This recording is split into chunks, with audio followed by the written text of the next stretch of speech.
This is the baddest man in professional wrestling today, SCHAFF, and you are listening to the Pro Wrestling Post Podcast.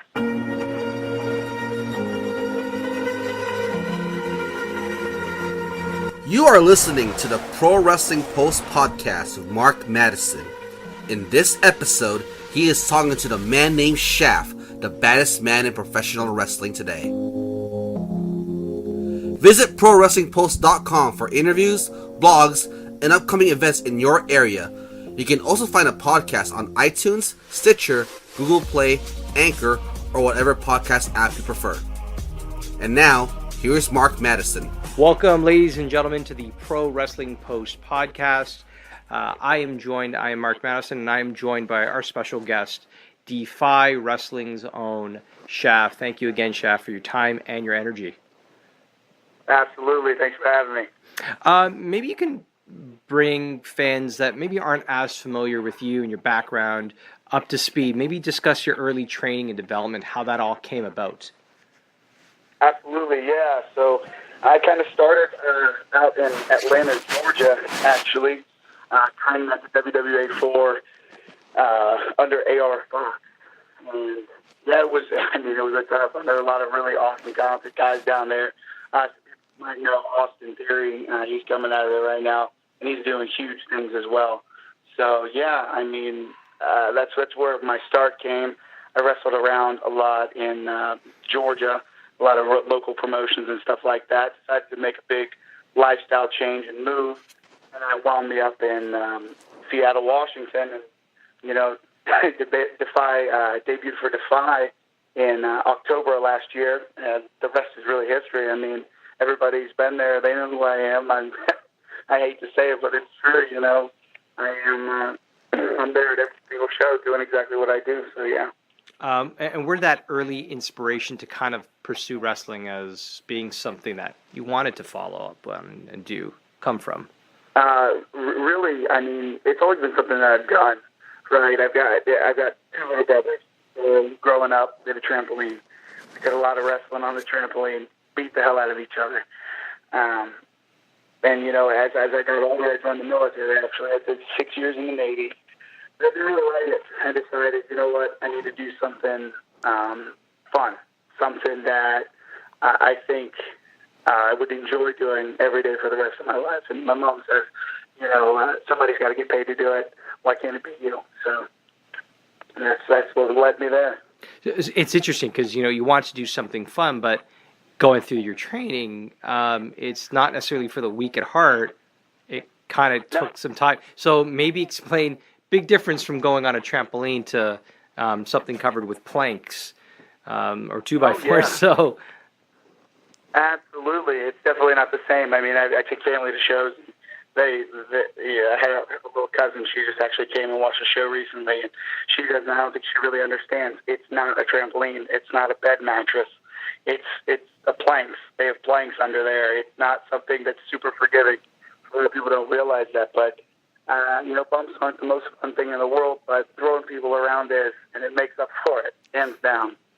How did you find that early part of just wrestling and adapting? I guess developing a lot of calluses on the body, but what would you say was maybe some of the hardest part when you got into it? I mean, you left the Navy, which I can only commend you because you're serving your country and you're part of that, and the training for that. So I'm sure the conditioning is there, but what would you say the biggest difference, I guess, between the both would have been? Well, I mean, between the two, I mean, the training and stuff, I mean, there's a lot of cardio, absolutely, in both. A lot of calisthenics and body weight stuff. So I think that kind of helped when it came to wrestling, is I can kind of move my body a little bit more and I have a bit more control based on the experience I had in the military. I mean, you're doing calisthenics, especially in your early training. As soon as you wake up, all the way pretty much until the end of the day. So very similar in those regards, not necessarily getting thrown around nearly as much. Bumps, those are pretty rough. And eventually, after a while, your body starts to do it. I ended up actually getting my concussion in training, and that was a big step back for me. I ended up getting one pretty early on, and I was trying to do some more acrobatic things than a guy my size should be doing, and I ended up hurting myself pretty bad. So you learn, you got to figure out what works for you, and your body does get used to it. Absolutely. Now some will say like an injury isn't necessarily, it's bad, yes, because it prevents you from actually practicing your craft, but the injury itself, did it allow you to explore other parts of the SCHAFF character? I think that the injury is good because it almost makes you think, hey, I'm not going to do that. I'm not going to do stuff like that. I'm not going to go towards things like that. And then obviously, in the downtime, of course, you've got time to kind of think more. And honestly, for me, a lot of my thinking and stuff comes in between shows, or especially when I have a long down period of time, like when I moved, right? I didn't know anybody up in the Pacific Northwest. I didn't know where I was going, what I was doing, so I ended up, having a lot of downtime, a lot of time to think, a lot of time to come up with things that I thought would work and be cool, and some things that I wanted to try out, or things that I wanted to, explore, stuff like that. It came, a lot of it did come with that down period of time, which kind of was a negative point in my life when I wasn't wrestling for about a month or two before I finally got my first shot, actually down at DLA in Portland. Mm-hmm. Now, where did the inspiration for the SCHAFF character come from, and where do you see it going from where it is? Well, man, that's a good question. He's kind of just me. I guess what I think I want to be when I go out there. I guess kind of something I thought I always wanted. That's a deep question, by the way. That's a very deep question. Well, go for it. Go for it. Something I guess I always thought I wanted to be when I was younger. I wasn't always a big kid. In fact, a lot of people would tell you I actually didn't start weightlifting until I was in the Navy. I've only actually been lifting weights for about 5 or 6 years now. Yeah. And I'm about 270 pounds. So I've been something that I took pretty quickly to. But I think it's just probably something, younger me always thought, I wanted to be bigger and meaner and stronger, and so I guess it's just kind of maybe what I always wanted to be when I was younger. Yeah, and obviously SCHAFF, and it's my name, so. Yeah. There's no really coming up with that. But not necessarily the name, but the persona behind it, right? It's like you're aspiring to be this bigger, badder, stronger guy, but is there more to the character that maybe fans that aren't as familiar and don't get a chance to see you compete necessarily could maybe make a comparison towards, maybe an honest comparison? Someone who I think I could compare myself to? Yeah, or at least the persona of it. I mean, you're all different. Oh, man. That's a good question. I would say probably, honestly, dare I say Bill Goldberg, maybe? I was going to say something like that. I was my favorite wrestler as a kid, so maybe there's something like that in there. Nice. I loved Goldberg. My favorite wrestler as a kid when he came back a couple of years ago. Oh, man, I almost had a heart attack. It was amazing. Well, did you watch... So maybe something like that. Yeah. Did you watch the documentary and how he had to kind of come full circle with, being away and the commitment, how real? Yeah. Yeah, it's crazy. It's absolutely crazy. He was hands down my favorite wrestler as a kid. So I definitely looked up to him a lot out of anybody in the industry. I know, he gets a bad rap, about being the best wrestler, but man, the guy was so entertaining. Yeah. Holy cow. And intense, really intense. And I think you want to... Absolutely, very intense. And I think I bring a lot of that to the table as well. If anyone's seen me wrestle, I think that's probably something that they would say is fairly intense, One of the things that you had shared, you were injured early on, but again, that is a learning opportunity. But what would you say other challenges or triumphs that part of this training and part of this development has kind of led you in the direction of that you've experienced that you could maybe share? Maybe the good, the bad, the ugly. We've seen a little bit of the ugly, but the other parts in between. Yeah. I mean, some of the things that I've gotten over, I mean, I guess training maybe. Yeah. I have to train a lot differently. You know, I used to power lift a lot. And because of wrestling, because of how taxing it is on your body, I can't power lift anymore. I can't. It's a lot harder. You know, your nervous system can only handle so much. You can only go up there and pick up 600 pounds so many times and then go take 20 bumps in a match. It's not good. No. It's not good for your body. So that's something I had to get to change. I had to start stretching a lot more, which is something I don't do. My girlfriend, she's still in there trying to get me to do cardio. You know, trying to do cardio a bunch. I mean, cardio, stretching, that stuff's very important. As far as, you know, weight training, I'm a lot lighter. I do a lot more light training than I used to. You know, and then obviously the mental thing. I mean, when you get in and take your first bump, it's like, holy cow, this hurts like hell. Yeah. You know, this is really painful. I don't know if I want to keep doing it. But you just got to find it in you to keep going. And then for me, you know, once I had my first match, it was over. You know, the complaining about the bumps was done. The match was more than enough fun to compensate for how much pain I had by taking those bumps. You know, it was much more fun than I could have ever imagined, honestly. Yeah. You know, once you get a chance to experience it, I often hear about people just wanting to throw up because the pain is just so egregious to go through it. And then there's that whole level of mental toughness of having to overcome the challenges, right? And so can you speak to that at all, or? Because I mean, honestly, for me, I mean, when you were saying that, I was just thinking of the training aspect, the bump trail. Oh my God, I cannot tell you how many times I want to puke during that thing. I mean, that's what it made me think of when you said that. Was doing the bump trail. I mean, my God. I mean, you're up 1, 2, 3, then it's on to the next guy. You bump 3 times. I mean, you do 20 people, sometimes 30 people, depending on how many people you had training that day. I mean, oh my God, you want to die at the end of it. You're exhausted. You want to puke. You're dizzy because you're getting up and down and up and down and up and down.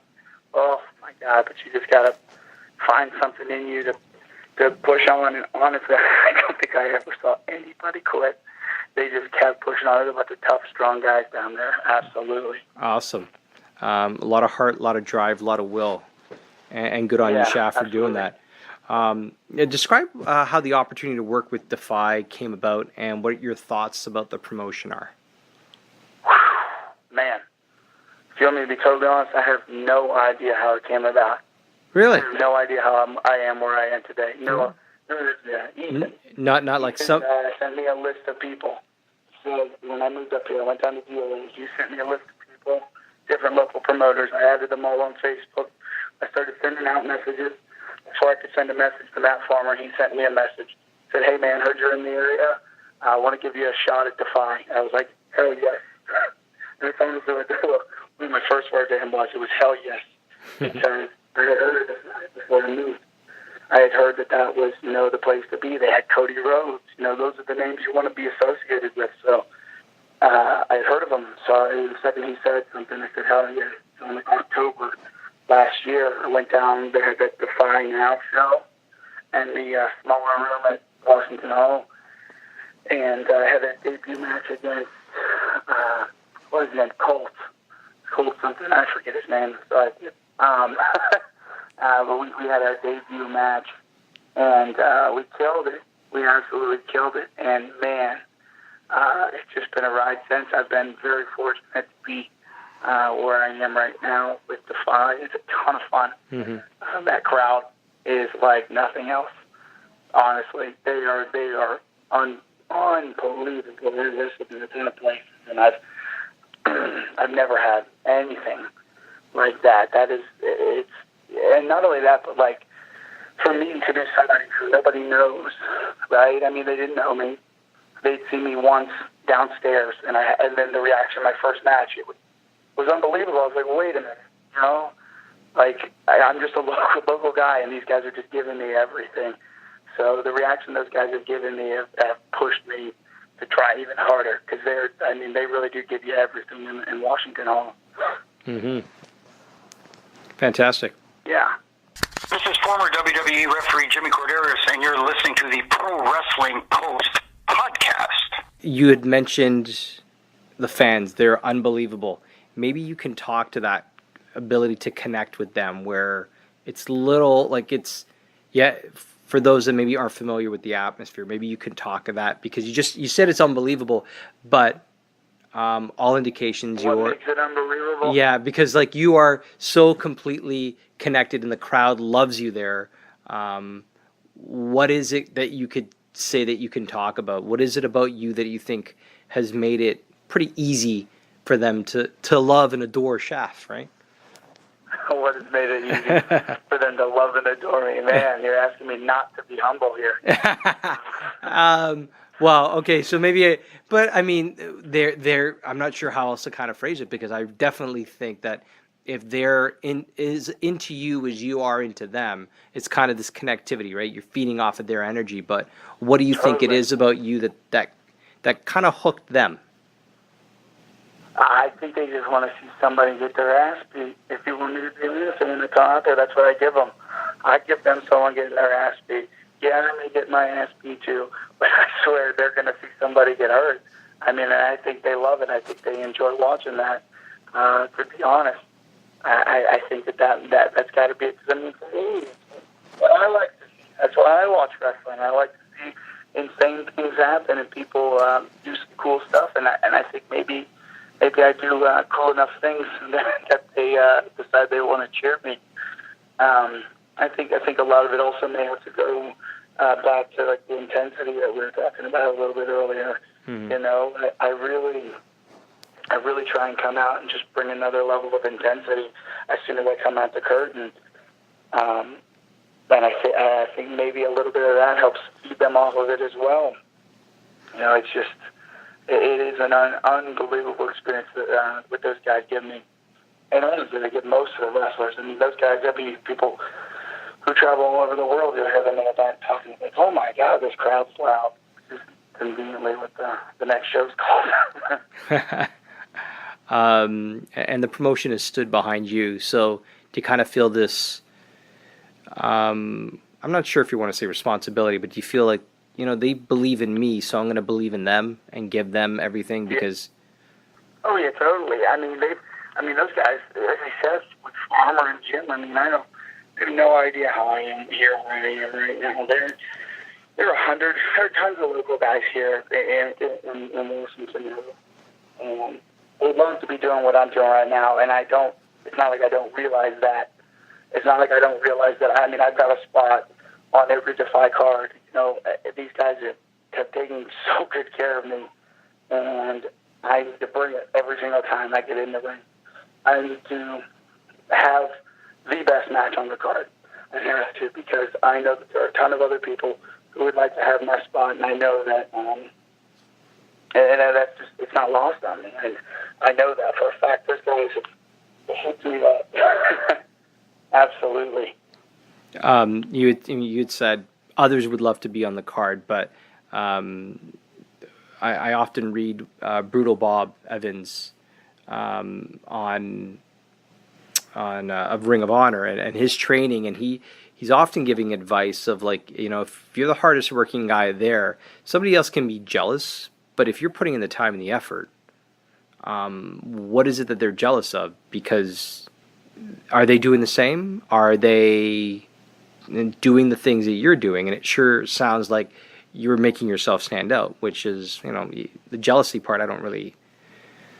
Oh, well, I'm not saying people are jealous. I'm just saying that I think people, that's a spot on the card someone else could have. Mm-hmm. You know, it's someone else on the card could have, someone else in Washington could be doing, you know, or anybody, you know, and it's not even someone in Washington. It's somebody that they decide to book. You know, that's a spot on a Defy card. And Defy is the thing going on right now in the Pacific Northwest. You know, and I know that I need to keep bringing it every single time I'm there, you know. Fantastic. Now, you did talk about, you know, there's going to be an upcoming show, and Defy Wrestling is going to be presenting Defy Loud July 13th. Maybe you can speak about your upcoming match with Ricky Starks. What can fans expect? I'm guessing there's going to be a lot of throwing around of poor Ricky, but from your side of things, what can you expect? Maybe for fans that maybe aren't aware of your opponent too. I mean, yeah, absolutely. I feel sorry against me for his debut. I mean, that's kind of sad. Poor guy. But yeah, I mean, it's gonna be a war, and I'm very, very, very excited and looking forward to it. As I saw share a video of his of him sitting on the couch drinking champagne. There's not going to be any champagne drinking for him on Friday the 13th. That's for sure. Nice. If you can think of any match, maybe that you've either had, or one you say one you've had and one that you're most proud of, or potentially somebody you'd like to face and think that it would be a good matchup, who would either one of those be? It's almost like a two-part question. All right. So for me, my favorite things I've done so far. Oh man, I've never done to one. Gosh. As far as right now, and I'm not trying to get ahead of myself, but where I am. But for sure, as far as the matches I've had right now, there's two matches that come to mind. It's one of them is Brody King. Actually, I had a blast at that. The last match I had with him, it was meant to win. It was a ton of fun. And my other match with AR Fox, which was my last match in Atlanta before I left the school. So that was a lot of fun as well, and it was really cool to get to work him. I'm totally going to just name two for both of these, by the way. Two people. Yeah. I was going to say two people I want to wrestle. I think, number one, I want to wrestle, I know this is like crazy, but I want to wrestle Austin Theory. I've never got to wrestle him. We're both trained under Fox. He's doing huge things. I'm trying to be doing huge things as well. I'm trying to be getting to his level because he is on another one. So I'd love to step in the ring with Austin. And then definitely, I think Strickland. I would love to wrestle Strickland. I love that clash of big guy and little guy. And I think, when you put that together with somebody who has the skill set that Strickland has, the skill set that I have, I think it would be an absolutely amazing match.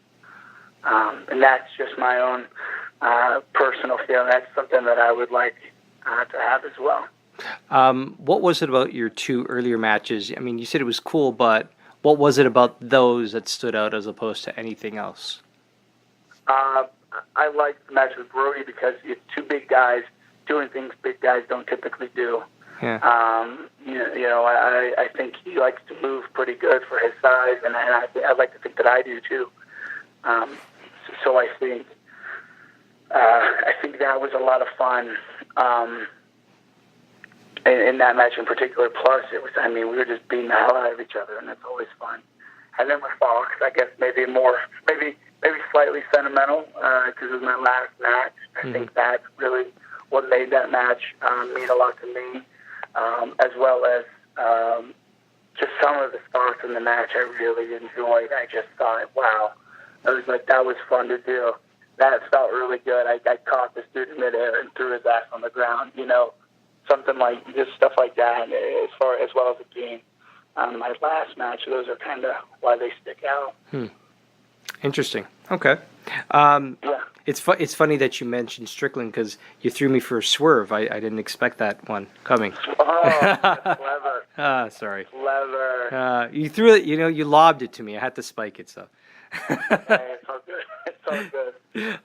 As we just passed the midway point of 2018, share your expectations for Shaft for the balance of the year and beyond. For me, I want a Defy title match. I haven't gotten one. I beat Brody. I want a Defy title match. Brody got a Defy title match. I want a Defy title match. I also want to get out and experience more outside of the Pacific Northwest. I love everything that's going on in the Pacific Northwest, but there's also wrestling all over the world, and I want to make this a career. So I want to start branching out. I would like to wrestle in Southern California. I'd like to wrestle maybe somewhere in Florida, New York, Chicago. They're big wrestling cities right now, and air states. And I really want to do something in those areas. So that's kind of where I am with that. Well, if you do ever happen to come north of the border, also I hear Maine is also a really promising developing area. Yeah, Maine, absolutely. I've seen people do some stuff. Fox, he's up there a lot. Yeah.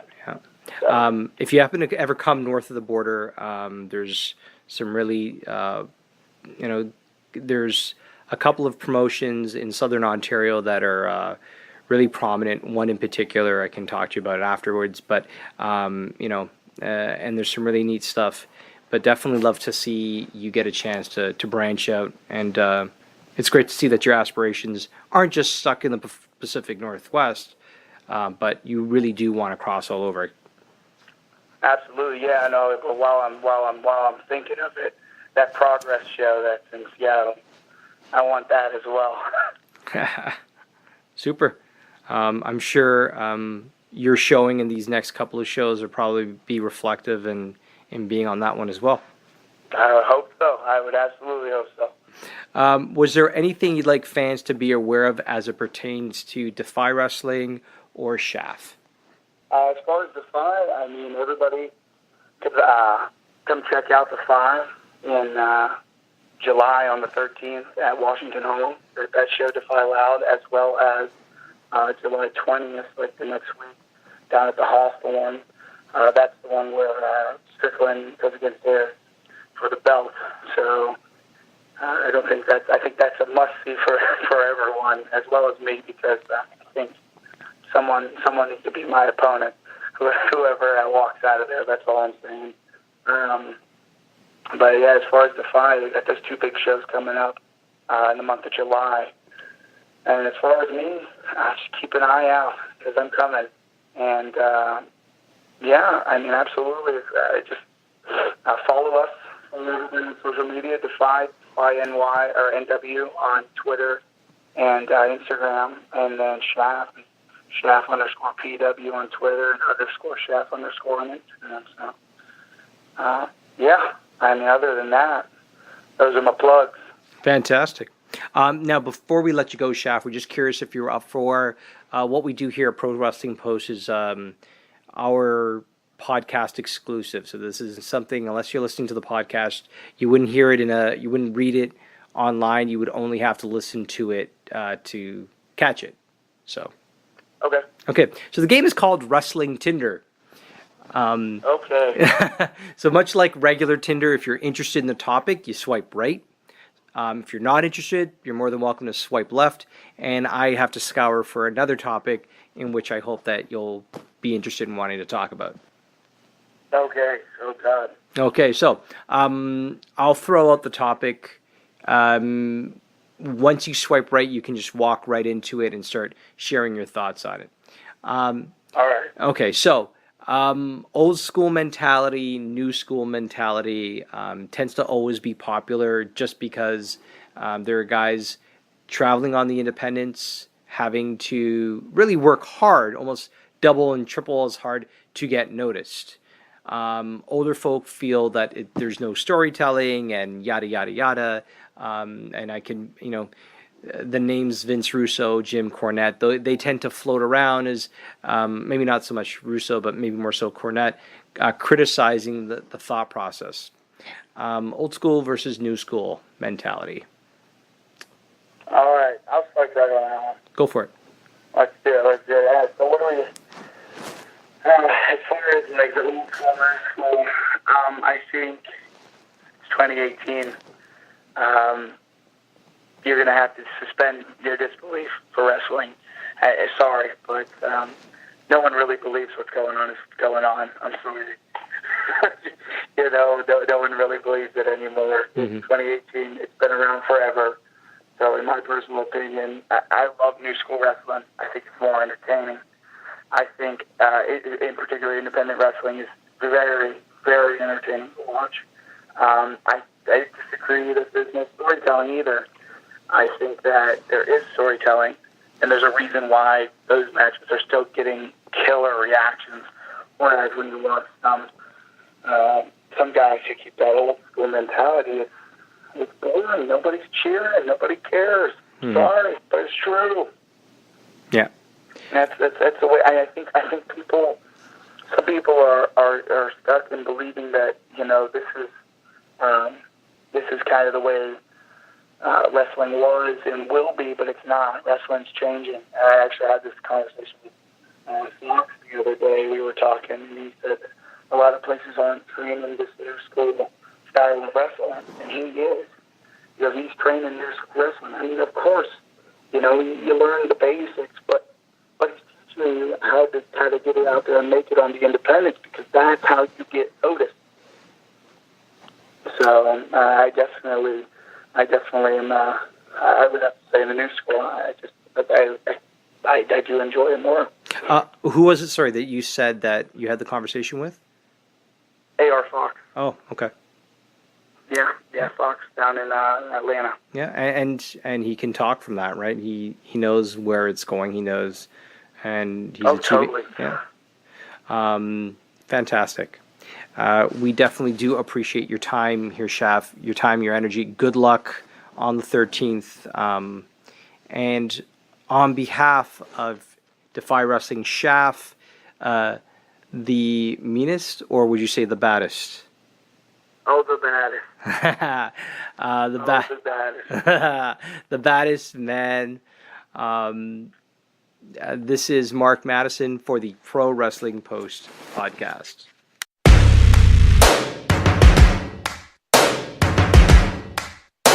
Thank you for listening to the Pro Wrestling Post Podcast with Mark Madison. And thanks to the baddest man in professional wrestling today, SCHAFF, for his time. Once again, please visit ProWrestlingPost.com for interviews, blogs, and upcoming events in your area.